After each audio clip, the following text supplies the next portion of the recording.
Energized show, up the Irish.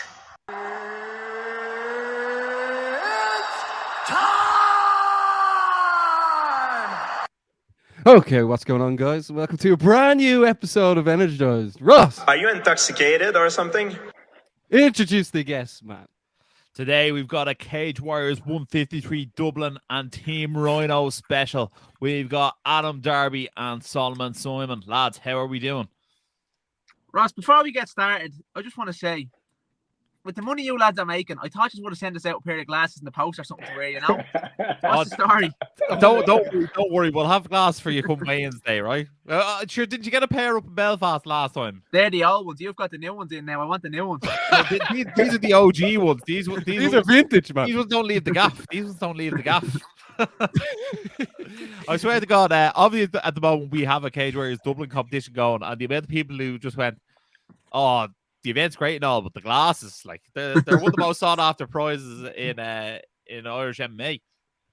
Tell them I'll be outside the Tree Arena at about 6 o'clock selling pairs of them for €20 a go.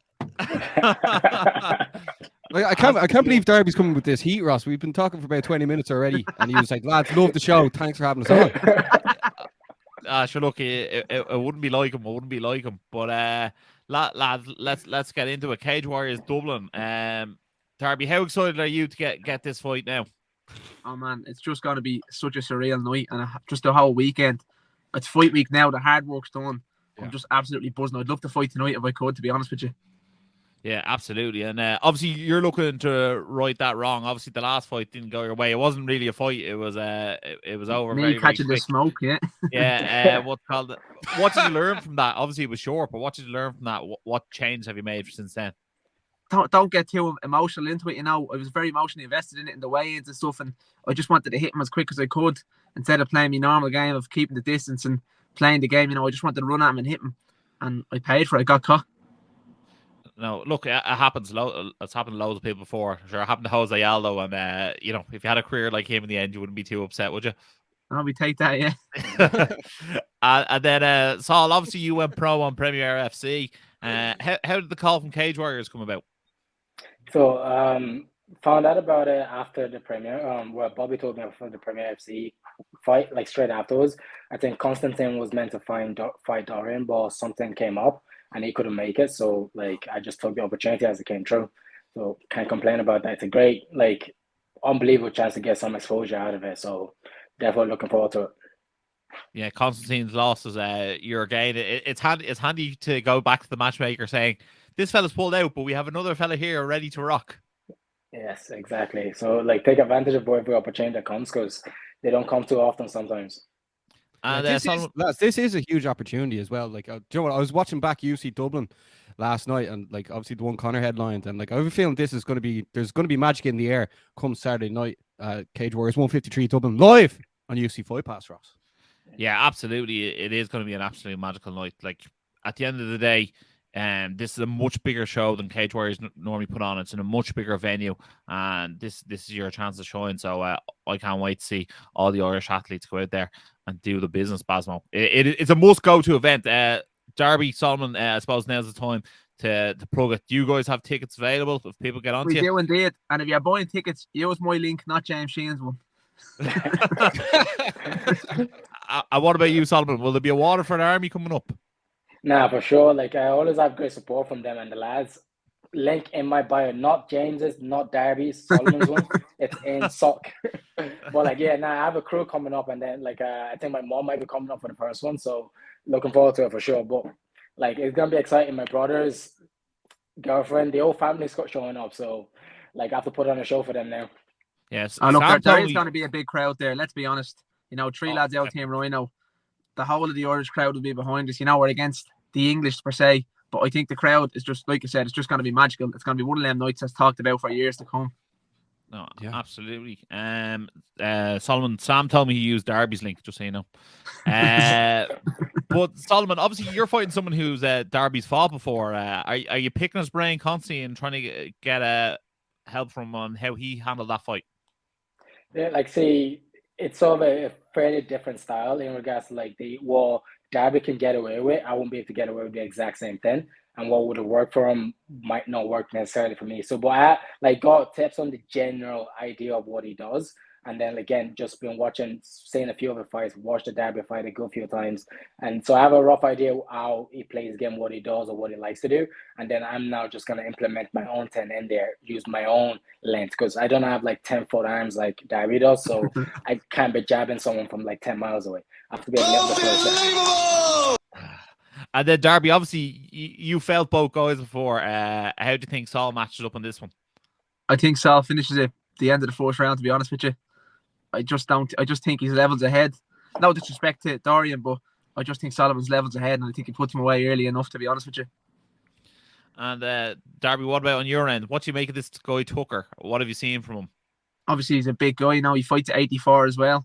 I'm coming up to 77. The past couple of fights, I feel like I've really filled out in the past 6 months for this. He's a good guy, but I just think he's going to come in and wrestle and throw that overhand. And I just have his number. I think I put him away late second, maybe third round. Yeah, well, look, I suppose that's the Adam Darby blueprint, isn't it? Get him out of there in the later rounds. Use that gas tank. That's the one. Yeah, Darby, what sort of atmosphere are you actually expecting? Because you're up in Belfast as well, and that was crazy. Like, do you actually think it's going to be like even more mad in the Tree Arena? Oh, 100%. Like, all the Irish that are on it, all the Irish generally get behind any Irish fighter. There's no Irish guys fighting each other on the night.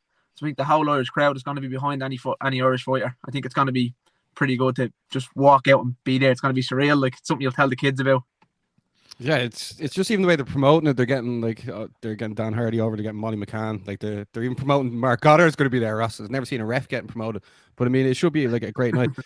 Solomon, yourself, like how many fight contract are you have to get in with Cage Warriors, and then what do you think you can do in this division as well? But so like this is just one fight kind of thing, so I'm not like signed to them necessarily. And then like my thought process for myself for this year is I just want to try to get active as much as possible. So if I get after this fight, I want to jump into whatever other shows coming up, because we are like there's a good few local shows now. So even if I could get up to like 5 fights next year, and then next year, then I'm looking there, okay, maybe I might settle down, sign with someone, and then start pushing down, say, okay, I want to start chasing that belt, chasing this person, chasing that person. But starting out this year, I just want to get my reps in. Like if I could get up to 5 fights, up to 4 fights, I'll be buzzed, and then I could start settling in and be like, okay, I want to stick to someone. But right now, just one fight. Absolutely. I suppose you're young in your career, and if you want to stay active, make sure you can stay active. One thing I do want to touch on, Solomon, is obviously you train in Team Rhino HQ and down in Team Rhino Waterford. What does that split look like, and has the split changed at all since turning pro? And so like I'm working in Waterford, so I'm in Waterford about 3 days a week, and then I try to get up to HQ for the main training sessions. Like I'll be there on Saturdays and then Monday, and sometimes I come down Friday evening if I make it up in time. But the split is good. Like I think because get the heavy rounds, and then like obviously with the team training in HQ, and then I'm still getting like all my work, technical work, pad work, all like little details down with Bobby and Gaz and Waterford. So it's like a great balance because I'm getting to pick minds from so many people. And then again with Neil Siri and the Open HQ as well, there's so many people now to be like, okay, there's so many ways for me to look at the game, and then I could start building my own system off of that, if you know what I mean. So now the split is good, and like I can't really ask for much better. Like I'm getting a lot out of it, and then the body, everything is just working really well right now. Yeah, Reds will be delighted that you didn't mention him. I knew I was missing someone there. Reds will be on comms at the event as well. Yeah. No, he won't. No, he's not down there. He's still making a late petition, a late charge. So he'll be out Graham, on the golf course. That's where he'll be. Graham, if you see this, I love it. we need to get the red man on comms. So why not? How is he not on comms, man? Like I don't know. I think this is a rare mistake from Cage Warriors. We need to get the red man on the comms. He's brilliant at it. So let's see if we can get him in there. Darby, what's it like to have an extra body like Solomon Simon up at training all the time now? Oh, look, it's good. It's good to have that. We have that little group now. You know, there's a good few of us spoke about before. Me, James, Graham, Senan, Saul's part of it. It's just we have like a little clique now. We all train together. You know, one of the guys misses a session, everyone's on to where are you? Why are you not training? You know, I'm not say me and Solomon and James are fighting now. The rest of the guys are there. They're more done fighting. We're there for the guys. It's just really good. It's coming together very nice. Do you think this is a real wave for Team Rhino? Sorry. I actually love when Andy Rotten calls out people on Instagram, being like, "Where are you? Where are you?" When you don't know training. I think it's actually hilarious. Yeah, and look, it's not just on the camera as well. Jeez, he lets you know if you're not a training in general. Even if I miss training, he says, "Where have you been?" So yeah, he lets everyone know. But tell us this: do you think this is a new wave coming for Team Rhino, Adam, with sort of James Sheen leading the charge? Yeah, I think James wins this fight now, and I think he calls for the title, to be honest with you. And I can see him getting the title shot. I don't see how they can refuse him a title shot with the winning streak he's on, to be honest with you. Yeah, I agree. We sort of dubbed it as the number one contender fight earlier on last week, and I think it has to be. It just has to be. And you know, it's been a while since a Cage Warriors belt graced Team Rhino. Neil Sear, you think, was the last Cage Warriors champion. So it'd be lovely to bring a belt back there with James Sheen, wouldn't it? That'd be excellent, yeah. We just great. It's great buzz when you know when everyone's winning, especially for a belt. Yeah, or if Oban wins it, he can bring it down to Team Rhino land. And he can catch that smoke when he walks in. Yeah. Darby first man up. And one more for the bad guy. Oh, Baz, you're going to get sacked. You are. Oh no, I'm not going to the event, lads. No, absolutely. Adam, does this feel like it's going to be the biggest fight of your career so far? Yeah, I think so. Yeah, to be honest with you, just the whole night, the event. I think it's the biggest one I fought on. Obviously, I made my amateur debut in 3 Arena, Cage Warriors 81, I believe it was, and that was a pretty surreal night. So I'm just picturing what this is going to be like. Yeah, I know. I think it's going to be a night to be remembered. And then Solomon, obviously, you haven't fought in the big arenas as a pro, but you have a lot of IMAF experience. Do you feel like that IMAF experience can actually help you prepare for this? I know some people are against IMAFs, some people are for IMAFs, but you fought in big arenas with IMAFs. Do you think this will actually play in your favor on this occasion? I don't know why anyone would be saying they're against it, like, because you're getting so much experience in there, like, and exactly what you said on the bigger stage where you have a lot of people watching you and then you're competing against so many different countries. I don't know why that would be looked as a negative. I get like the expenses of it, but for career wise, it's definitely a positive. And I think like all my amateur experience has really like stepped me up mentally in regards to like the pressure, in regards to like the big shows or whatever it is. I'm not really that stressed on it anymore because I understand now that they're nearly all the same thing. Once you get into the cage, like everything else just goes silent and you're just focusing on the person in front of you. So, and that's from those experience, from the army, from the IMAFs, from all the amateur fights, from the local shows and all that. So definitely, I think I've gained enough experience now to be like, whatever show or whatever arena, no matter how big it is, I'm just going to walk in there and just look at the man in front of me and just go try to put him away, you know? Yeah, definitely. And one thing I will say is you literally fought all comers in your amateur career. So like it was, you have a very impressive list of people who have gone on and are continuing to do great things in sport. So I think you've definitely gone the right way about your own career, that you have that extensive amateur record and it showed in your first pro fight. So long may that continue. Long reign the king. Yes. And the plank. And the plank. I think he's trying to ditch that nickname. I'll try it. It's not going. New nickname, Darby. Well, the plank they call me, but I've tried to find a bit of size to get rid of the nickname the plank, but that's not happening either. If any suggestions, anyone in the comments, hit me with some suggestions or out the ideas. Yeah. Maybe we get a new nickname for Darby for this fight. Maybe he's against the plank, you know. All right, guys. I'll edit that out, lads. Absolutely. Solomon, come here. Tell us. Definitely number one bullshit. Solomon, how do you think this fight goes? Obviously, Darby's expecting a late first round finish. Are you expecting something similar? And do you feel like maybe he'll get it done on the feet, or maybe he'll take it down to the ground? Obviously, he can go anywhere, but how do you envision it going? Yeah, the last fight, like I was just like in there just saying I'm just gonna get the win, and the easiest way really, because like I said in my own head, if I get on top of you, you can't really get me off. and I will just systematically work my way until like I take you out. Like just I want to take a little bit more risk on the feet, just to like because I am very comfortable standing and on the ground. So, but I think standing wise would be a good way for me to like showcase myself this time. And with Dorian, I just like with his past few fights, I feel like he's going to come out wanting to try and make a statement, which would only make it a lot easier for me to find the shots that I'll be looking for. So if he comes in, I expect that aggression for a few minutes, maybe 2-3 minutes at the start. He's just going to be winging, and then eventually he's just going to gas himself out, and I'm going to take him out like ending up the first, like Darby says. So that's a good length there. But if not, either way, he's going out before the last bell ring. So I like the first. The first seems like that's the feeling I'm getting from this. Yeah, let him bang, bro. Let him bang. Yeah, you better believe it. And then Darby, obviously you were saying Tucker's a bigger guy. You're looking towards the end of the second, maybe sometime in the third. Is there a particular sequence that you've been working on that you feel like is going to get the job done? You don't have to give us what the sequence No, is. look, yeah, I'm not obviously not going to give anything away, like, but yeah, you know, shows it there on camera. Just boom. okay, back.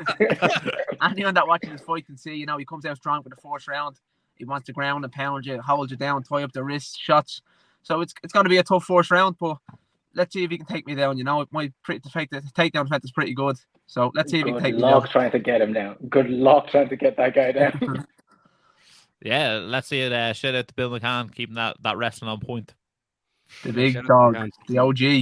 Yeah, you better believe it. Darby, just going into this one now, like this one's going to be a big one. Like, what sort of way have you been looking at this camp just coming off the last fight? And fighting's been my everything for the past 3, 4, 5 months. Not that I never was, but I'm in the gym morning, noon, and night. If I'm not in Team Rhino at night time, I'm down at DCA with Collie hitting pads. If I'm not there, I'm in Muscle Mind Fitness doing my strength and conditioning. I train with a guy called Ian Smith, so I feel like I'm living in the gym. I get home, I'm out the door 20 minutes later again. I eat, I'm gone again. I go home, I sleep. That's all I'm been doing for the past 6 months. So I think it'll show now on Saturday night. Oh, that's great to hear. And Saul, what about yourself? But just in the build-up now, it's fight week. Like, what are you sort of looking at towards Saturday night? Like, what do you mean? Sorry. Like, what's the sort of what way you sort of winding? Yeah. What's the plan for the week? What way you sort of winding down the camp? Like now, it's mainly just like now it's really just about focusing on making the weight. Like I've done a lot throughout the whole camp as well. Like so like I have like in Keown and Waterford, he's been helping with my strength and conditioning as well. So fitness wise, I just feel unbelievable. Like recovery, like after a few breaths, I'm back to normal again. I'm ready to like start sprinting again. So it feels good. So this week, just start like getting rid of the carbs, like which I love so much, but unfortunately start like trying to make the weight, and then now it's just have fun on Saturday. That's literally all there's left. I have nothing left to prove, nothing like I've done all the work I need to do right now. So just show up on Saturday, make the weight, show up on Saturday, and just have fun. Maybe a few more topless cooking videos. Yes. Like Bobby's telling me to take, like I should start wearing just aprons now, like nothing else, just aprons. That's what the next video is gonna be. I love it. Maybe we'll get you cooking sponsors, Al. I would like that. I love it, lads. It's going to be an epic night. It's going to be one to be there for. I can't wait to see you do the business. Bring home 2 wins for Team Rhino and for Team Ireland on the night. It's going to be one not to miss. Again, if you are looking for tickets, Darby has a link. Saul has a link. Apparently, don't use James Sheehan's link. That's the word in the street. But selling second-hand tickets. No, we love it. Don't forget the competition, Ross. Yeah, we also have a competition to give away 4 cage-side seats, and you'll get to wear 4 pairs of the Energized glasses as well. You'll be the best-looking men sitting cage-side. While watching the lads fight. Yeah, while watching the lads fight. And everything looks better with a pair of Energized glasses on. And that's what they say. So it's going to be an epic one. Can't wait to see it. If you're watching this video, make sure to like, share, subscribe, smash the bell notification so you don't miss any more Energized content. And as always... Stay energized. Energized show, up the Irish. Been sussing you guys a couple of times. I've seen a couple of clips. I think you've done some interviews with Dylan Moran and that I saw. So keep going, keep up the good work, guys.